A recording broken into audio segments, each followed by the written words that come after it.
Shit.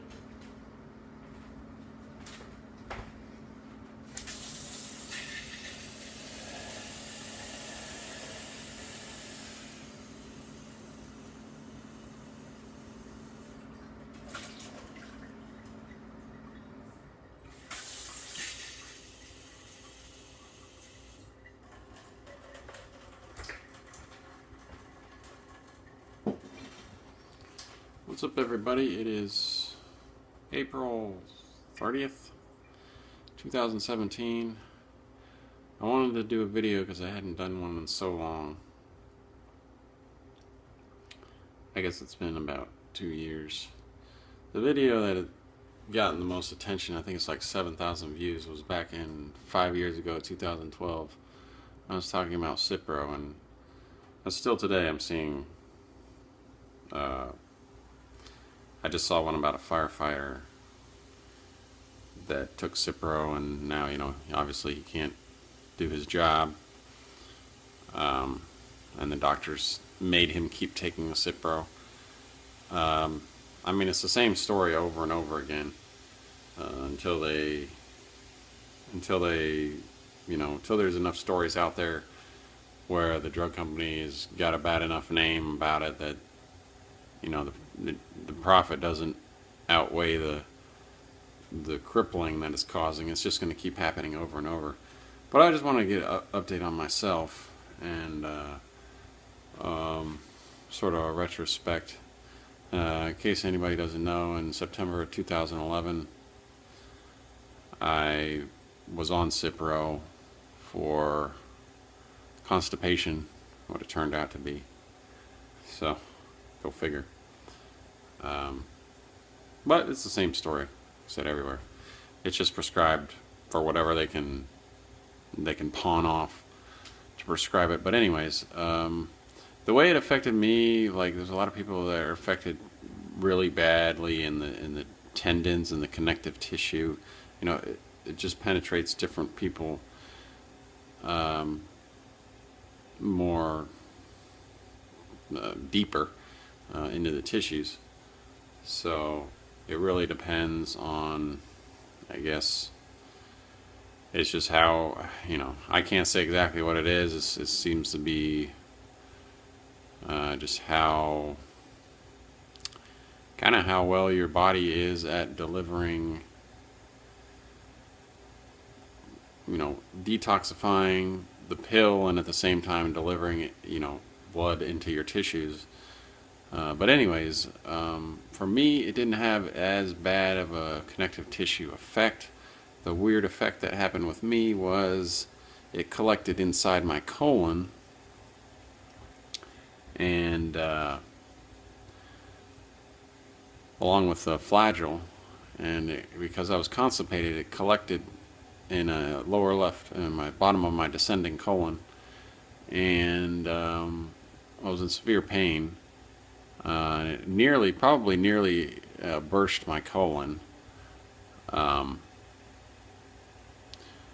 So for me, it caused this weird symptom of, and it's pretty permanent. I've had it ever since I was on the Cipro, of a spasm in my pelvic floor, like a twitch, a muscle twitch in my pelvic floor.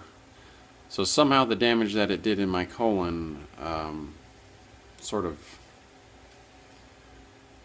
activated, I can't really say what it did, but it activated a permanent twitch in my pelvic floor, which are muscles that you don't really, it's a muscle that I don't control. So that's how it screwed me up. And but it's not to say that I don't have tendon connective tissue problems, and it did get me, but it didn't get me so bad that I couldn't like walk like some people, or I couldn't like type without being in pain. One second. Just gotta sniff this steam. Get you some of this eucalyptus. Drop of this in some steam. Breathe that in.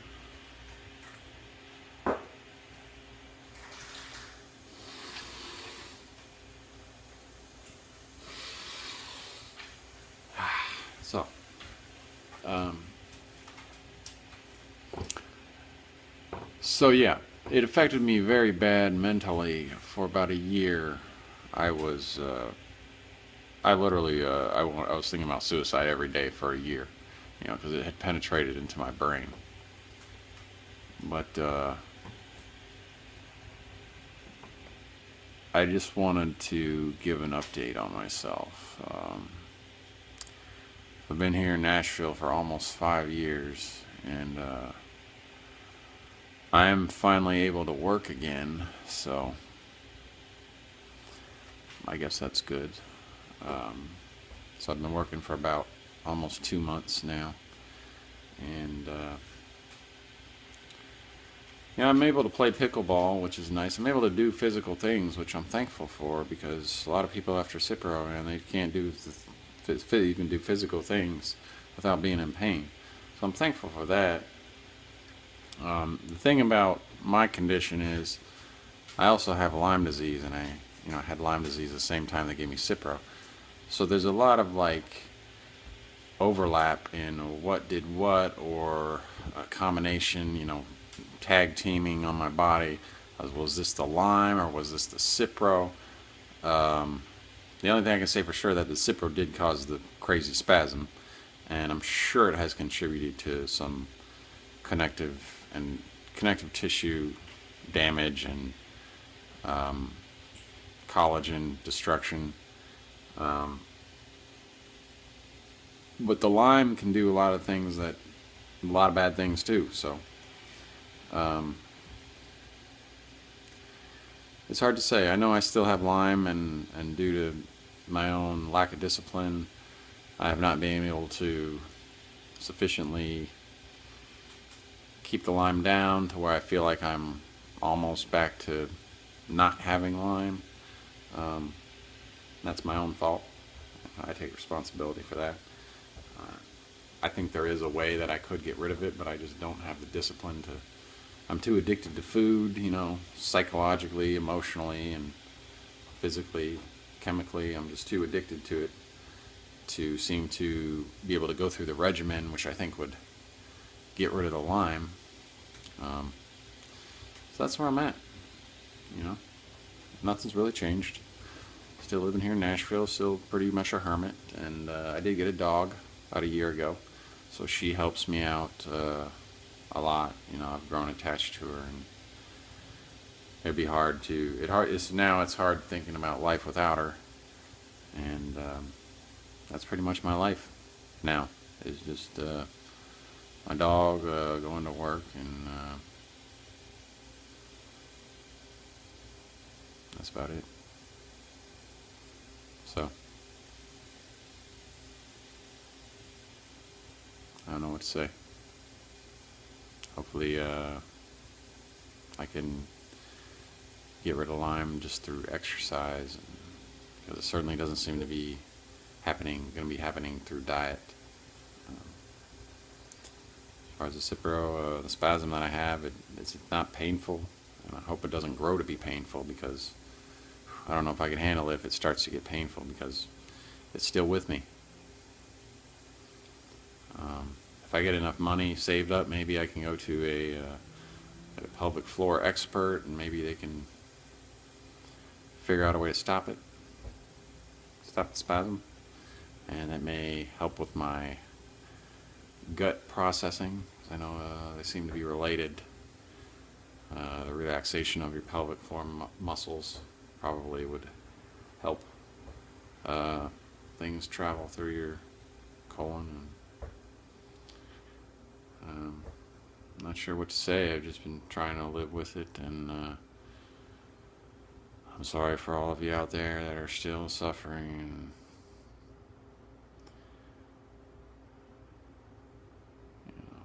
Everything I've said in all these other videos as far as the drug companies, that still holds true. I still feel like they're criminals, and they're still getting away with it.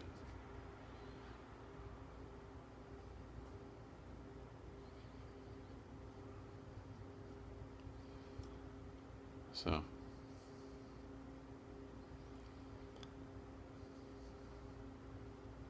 not sure what to do except live my little life. and try to make people aware of it.